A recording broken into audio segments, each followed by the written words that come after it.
Okay, we're going to move into the kind of last portion of our program. We're going to have a speaker and then we're going to have a panel discussion. Our next presenter is Dr. Arthur C. Nelson, or many of you know him as Chris Nelson, but he is a professor emeritus at the University of Arizona College of Architecture, Planning, and Landscape Architecture. He's known for his contributions to urban planning and real estate development, education, and research. As you know, he's a very prolific writer and researcher.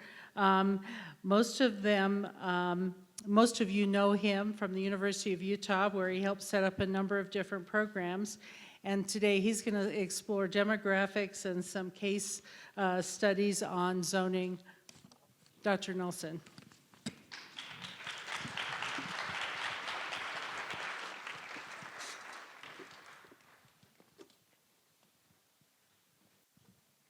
So I want to thank Ryan and Helen and especially Beth for putting all this together. I want to also give a recognition to Dina because she went through my lectures at the university, which typically go 3 hours. And so, but she told me I can't do 3 hours today, so unfortunately. A couple things, Arnav showed some numbers earlier. Let's put this into context. Utah will be the second fastest growing state in terms of population growth rate between 2020 and 2060. Second only to Nevada, but just ahead of Arizona, my current home state. In fact, 4 of the top 5 fastest growing states are in the Mountain West, Idaho being the other one. I was struck again also by what Arnab was talking about. It occurred to me that state preemption is not zoning reform. Zoning reform is local. So I think we sort of separate those concepts, that if we conflate state intervention, state preemption, and calling it zoning reform, that's not correct. That is simply state preemption. So I want to get that out. Another thing too, I'm an economist and I look at housing a little differently than other people do. Housing, a home is a location, is a bundle of goods at a location. The size of the house, the bedrooms, bathrooms, everything else. And the cost it takes you to go various places, to work, to shop, the transportation cost. So what we need to do in terms of housing affordability is in our head say, okay, housing costs plus transportation costs is the total cost of the house.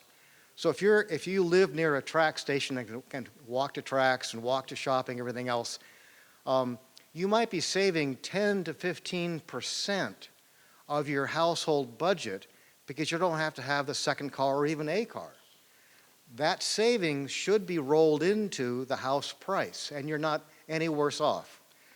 So we need to, I think, change the definitional structure of affordable housing to include the transportation cost element.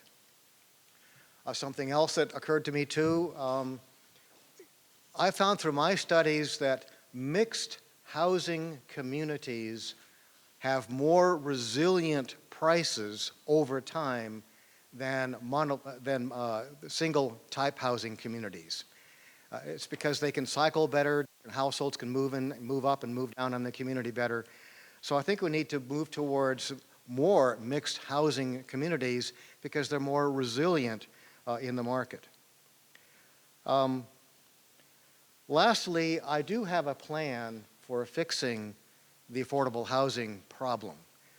If I have time later, I'll share it with you. But for now, we'll go into my presentation, which will last 2 hours, just because Dina said I couldn't go 3 hours. I'm going to go through some breathtaking demographic changes, touch on the emerging market for smaller and attached homes. All these things were talked about earlier. We're already behind the emerging market. That's no news, but I'm going to give you some numbers. I do numbers. I'll do a little case study on why we need to what I call re-people existing mature neighborhoods. And I'll have a case study with the upper avenues in Salt Lake City. I'll talk about what red states and blue states are doing that are very similar in terms of trying to increase the supply of housing. And then I want to focus on why Utah is apparently a quiet leader in meeting housing needs through what I call a state-local partnership. And we'll see how that works over time. First of all, we have an incredibly aging population. When I moved to Utah in 2008 to start at the university, Utah then, and still is actually, the nation's youngest state in terms of the average age of the population. Well, look at this. These figures are from the Gardner Institute at the university. By 2060, we can hardly wait, actually more like in the middle 2050s, the average age of a Utahn will be higher than the average age of anybody else in the U.S. And look at the slope. The slope is steep and it's rising. A lot of reasons for that. I won't go into those reasons, but we need to prepare for a different kind of Utah as the state is aging much more fast than the nation as a whole. In addition, Utah's average household size is falling very fast. By the year 2060, again, Utah's average household size will be lower than the nation as a whole. And here you see some other numbers for other counties or areas. We're in what I call the central Wasatch, which is comprised of Summit, Tooele, and of course Salt Lake County. And that's the red line there. You can see that here we're going from 3.35 persons per house in 1970 to 2.33 in 2060. Over a span of a century, it's a long time, I suppose, we're going to lose our household size by more than a third, from 3.3 to 2.3, or about a third. And you can see the number, you can see the line for the state too, the gray line. This has tremendous implications for housing. And let's focus a little bit on some of the nature of the change. Now, here, what I'm doing here is I'm looking at different geographies of Utah, the state as a whole, the Logan Metro, northern Wasatch, which is really Weber and Davis counties, central, which is what I just mentioned, southern would be Wasatch County and Utah County, and then St. George Metro. So I'm looking at the metropolitan areas in the state. Between 2020 and 2040, the state as a whole will be adding about 550,000 households. That's a lot of new development. But go to the far right-hand side and you see that the number of households with children in the state will increase by only 4%. I should say only 4% of that 500,000 change will be households with children. We'll have more households with children in 2060 than now, but not too much more. Multi-adult households without children will comprise the largest share of change for the state as a whole, and one-person households about a little less than a third. But look at the northern Wasatch, Weber, Davis, central Wasatch, Salt Lake County. We will actually have fewer households with children in 2060 than we do now. And that actually will tip much earlier than 2060. And you can see then the lion's share of the change in housing demand, households without children, multi-adult, will be about 80% of the total change, and the rest, about 25%, would be households that are single persons. This is a tremendous change in the composition of households that nobody is preparing for in Utah. Nobody.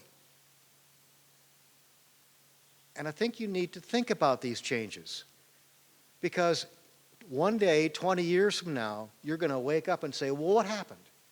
Why are we missing the boat in terms of housing demand? Why is the mismatch between supply and demand so acute? It's all demographics. In fact, a little story, a very good friend of mine who's a demographer says, he got into demography over economics. I'm an economist, and I should have listened to him earlier in my career. Economists can't tell you what the economy is going to be like in 10 years. Can't. Demographers can tell you how old you'll be in 10 years, right? But more to the point, demographers can also know, because of your age, what kind of housing you need in 10 years. what kind of health you'll be in 10 years, what kind of mobility you'll need in 10 years. There's a lot we can wrap up into demographic analysis. So I've shifted in mid-career, I shifted my efforts from economics more into demographics. So I'm going to speak briefly about the emerging choice patterns for Americans. Now, Arnab showed a chart about Houston's changing demand structure for housing type. These are national changes. These numbers are from the National Association of Realtors, and every few years they come up with what they call the Community Preference Survey. I like their survey because the survey informs realtors. It is not red or blue or even purple for that matter. Realtors need to know where markets are going, so they're able to inform their clients and even developers about where markets are going. The NAR survey starts very interestingly. It starts off by saying, well, okay, right now, today, what kind of a home would you prefer to live in? Single-family detached, a large lot, small lot, whatever, townhouse, condo, apartment, a single wide next to a dump, that last one is not on the survey. About 70% of the respondents say they want to live in a single-family detached home. Big surprise. And then what they do is they say, well, I tell you what if you had an opportunity to live in a townhouse in a walkable community, or the single-family detached home way out into Heckengon, and you have to drive everywhere? A walkable community versus a drive-only community, townhouse versus a detached home, what would be your choice? It turns out that roughly half of American households would choose that townhouse, the walkable choice, or the small home on a small lot, or small lot home, I should say, that's drivable, that's walkable. And these trends, you can see that in the purple blocked areas, these trends are increasing, whereas in 2015, about 49% of Americans would prefer a small lot home that's more walkable, or 45% would trade off a townhouse in a walkable community over a single-family home. And that's increased now to 56% for the small lot home in a walkable community, and 53% for a townhouse in a walkable community. And that trend line is increasing. You can see that. Now, only 13% of American households live in a walkable community, which means that if every home built in the U.S. between now and 2050 were built in a walkable community, we still wouldn't meet demand today, let alone future demand. That's how the market is moving. So I've done some number crunching for Salt Lake County, the market here, and I go to 2040 in this slide. The left-hand side, you see the housing units in 2040 based on households with children, multi-adult households without children, single-person households, and then total housing units needed, total housing units existing. The bottom line is about 200,000 new housing units are needed in Salt Lake County between now and 2040. So go to the far right-hand column and you see how that, when you run the NAR numbers, National Association of Realtors numbers, we realize that for Salt Lake County, the entire demand for detached homes on large lots has already been filled to the year 2040. What's missing is the demand for the small lot homes in a walkable community and the attached homes in a walkable community. Virtually all of the new demand for homes in Salt Lake County will be for walkable communities, small lots and attached products. We're not doing it. I mean, we're getting better, of course, but we're nowhere near hitting 100% of all new homes in a walkable community. That's where the market is, and we're not meeting the market. So that brings us to zoning reform. Arnab did a really good job of outlining what it means structurally, and so I'm not going to repeat much of that. But we need to move away from the same old large lot zoning. We all know that. Doing it is difficult, but we all know we have to move away from that. We need to move away from the same old development regulations that are vague and allow for unreasonable conditions. Any of us in this business know that, the vague standards lead to egregious behaviors, especially when NIMBYs are involved.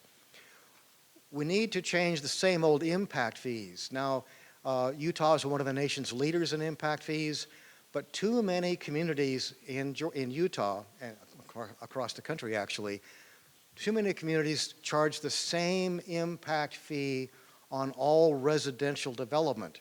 So the mansion pays the same impact fee as a studio apartment. And in my opinion, that's a violation of law. It's a violation of professional practice too, by the way, professional codes of ethics. We need to revisit impact fees and do so in a way that make them more proportionate to the impact of the kind of unit and where the unit is. We need to revisit the same old zoning that oversupplies commercial land but undersupplies apartments. Now, California has done something very interesting. They've said that non-residential property, industrial, commercial, retail, can have by right residential developments on those. We might consider the same thing here. That's a preemption, but that might be something we need to think about, at least locally, if not maybe through the legislature. And I've seen this in action, by the way. Oftentimes, a community will overzone land for industrial and commercial and so forth, and saying it's all economic development. Well, it's not. It's exclusionary zoning by keeping out apartments that could have been in those locations along corridors with transit or transit-ready corridors. And we all know what that amounts to. We need to do away with the same old zoning that is not in accordance with the comprehensive plan.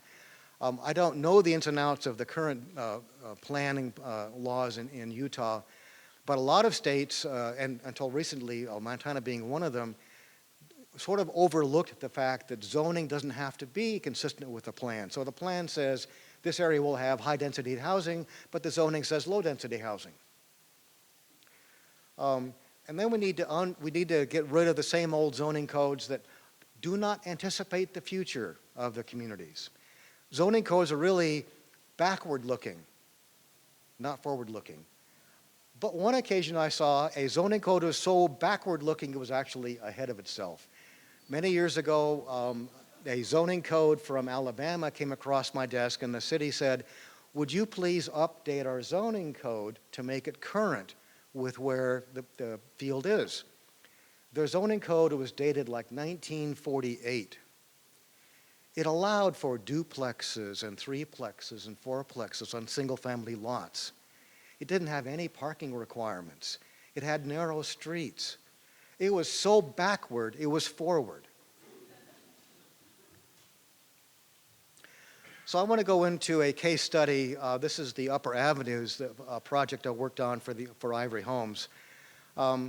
So generally speaking, when you build a neighborhood from scratch, new subdivision, whatever it is, you have an influx of people, oftentimes households with children, and then the children leave, they go off to college and so on and so forth. The parents stay in the homes, and they stay a long time in their homes. In fact, most of the lifespan of a household that starts with children is actually allocated to households where the children are gone. So you raise your children for 20 years or whatever it is, you stay in the house for another 40 years, 35 to 40 years. So households go through waves of population. The first occupants have high household sizes, then it drifts down. It kind of goes back up again in the future, but it never really hits the peak when it was first built. Unfortunately, many empty nesters might not want to stay in their large home and their large lot, but there's no choice for them, because if they moved, they would sever their social connections. So we have to find a way to create opportunities for aging households to stay in the communities where they have the social connections.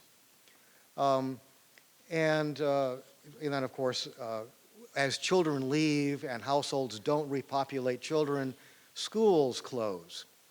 And that's a problem because schools are expensive, and when you close them, you're eating that capital cost, and more times than not, you have to rebuild another school someplace else and re-incur those costs. So you have an empty school here that's paid for, a new school over there that's in debt, and that's not a fiscally sustainable proposition. So the case study is a project by Ivory Homes called Capitol Park. It's on, I forget how many acres, 3 or 4 acres, roughly in this vicinity. It's not so much, well, the project is the issue, but it's an example of what's going on here.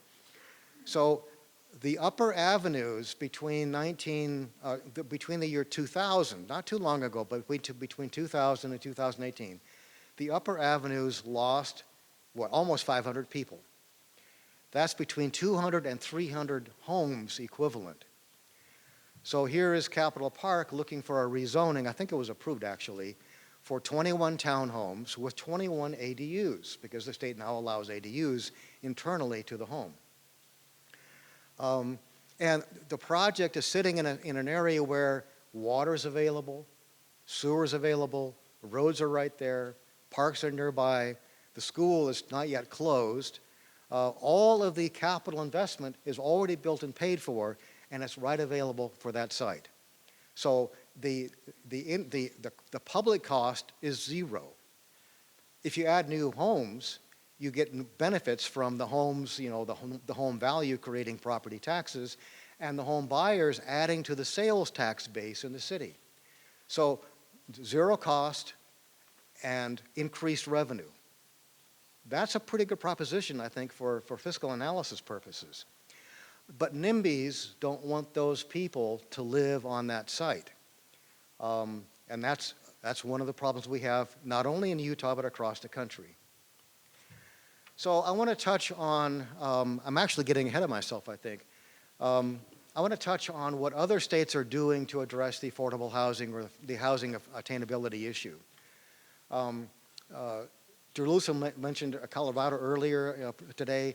Colorado had passed a ballot measure, I think it was last year, that was basically a carrot-driven proposition, Proposition 123, adopted by voters last year, $300 million in new state money, and it'll be increasing over the years, to allocate to local governments who qualify with their planning to use that money for expanding the supply of housing that's affordable, or I should say attainable. The trick, though, is that local governments receiving the money have to agree to increase their supply of housing affordability by 3% per year. I think that's 3% per year on the base versus compounded, but I'm getting in the weeds here. And they also have to allow for fast tracking permitting of targeted housing projects. Now, that is not state preemption, and local governments are free to do whatever they want to do. But if local governments take the money, they have to do certain things in return. So let's talk about a blue state, Oregon. I'm actually from Oregon. I was actually a student intern 51 years ago on the committee that wrote what they call Senate Bill 100, which was the statewide land use planning program. In Oregon, all local plans have to identify all housing needs for a 20-year planning horizon. And they also have to allocate land through zoning to meet those needs. Very few other states require that connection. Gosh, you plan for your needs, and then you allocate land to meet those needs. How novel is that? Florida tried to do that, but they backed away from that. California did that in theory, but doesn't do it in practice. And I'll give you a little case study since I've got some time here. I was the planner for a teeny tiny town called Durham, Oregon, half a square mile, and it was one of my several clients. And this particular city lost a court case because it denied a rezoning to allow apartments. And these were in the days before Durham had actually prepared a plan that the state approved. So Durham was on notice. They had to revised their plan to find a way in which to accommodate affordable housing needs. So I was hired by the city, and the city told me point blank, fix our plan so we don't have to have affordable housing. I said, I can't do that. That's the law in Oregon. Well, we don't want you to do that. So we went around for a couple of months, and at one point I brought in a big map of the city. You know, it's a half square mile city, so I brought in a map that was about a half a square mile in size. I said, okay, you need to find a piece of land or several pieces of land that generate 300 apartments. A tiny town, that's what their allocation would be. They looked, and they said, well, wait a minute, there's this 15-acre piece of land on the major highway, walkable to the next door city, gently sloping down to a river. Is this going to be okay? I said, you just told me why the plan makes sense. It's on a corridor, it's got transit, it's walkable, it's a sufficient size, and at 15 acres, 20 to the acre, it gives you the 300 units you want. Now you have to find me land for 200 attached townhouses. Oh, no. So they found a piece of land for that, too, or actually 3 or 4 pieces of land.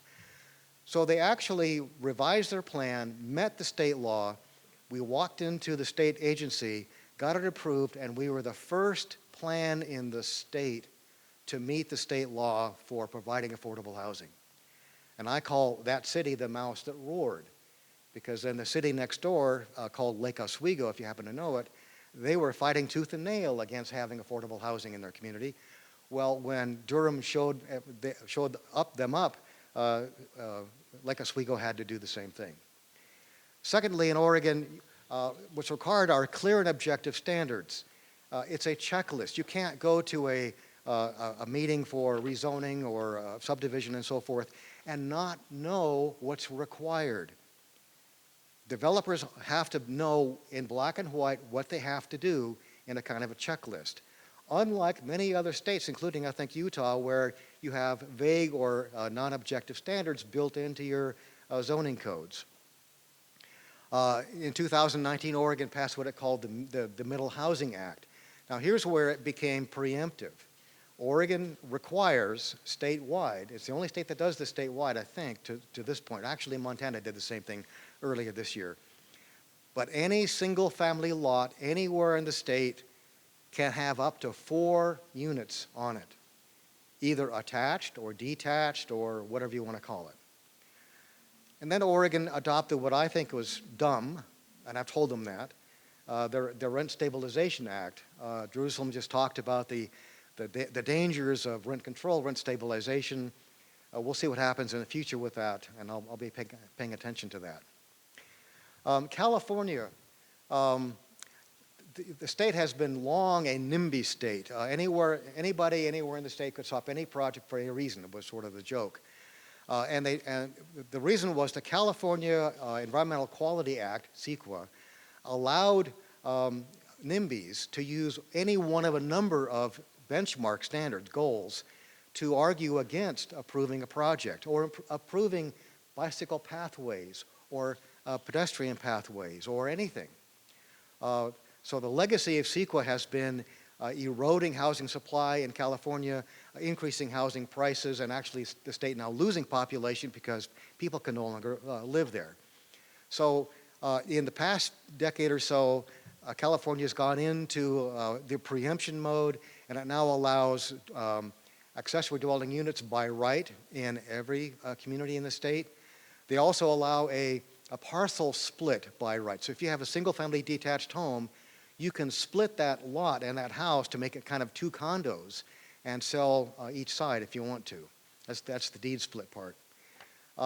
Apartments allowed by right in non-residential lands, commercially zoned lands within a half mile of transit stations.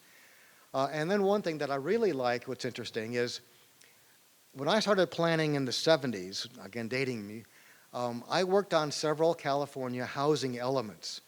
Housing elements in California are rigorous, they're data-driven, they're market-driven, and you're supposed to meet housing needs based on a whole set of standards. And they're great housing elements. The trouble is the local governments don't have to implement them. They just have to prepare the plans. Until about 2 years ago, that is, 2 years ago, or maybe 3 years ago now, the legislature told the Attorney General to enforce local housing elements under the force of law, including losing state money, which is serious business in California. And he's already litigating local governments for not implementing their own housing elements. We'll see how that goes, but I think that shows great promise in California. Montana, earlier this year, did something no other state has done in my analysis. For one thing, they're worried about Californians moving into Montana because Californians can't afford their homes. They're moving into Montana, driving up housing prices. And so this was couched as a defensive measure to protect against the Californication, if you will, of housing prices. But the state then went through a series of regulatory reforms that preempted local government. Now, what's interesting to me is that the laws that are listed here were adopted by a very red legislature, and they were endorsed by the local counties and cities that were affected by this, that are affected by this law. So there's a streamlined subdivision review, and there's in towns of a certain size, over 7,000 people, apartments are allowed in commercial areas by right. ADUs are allowed by right everywhere.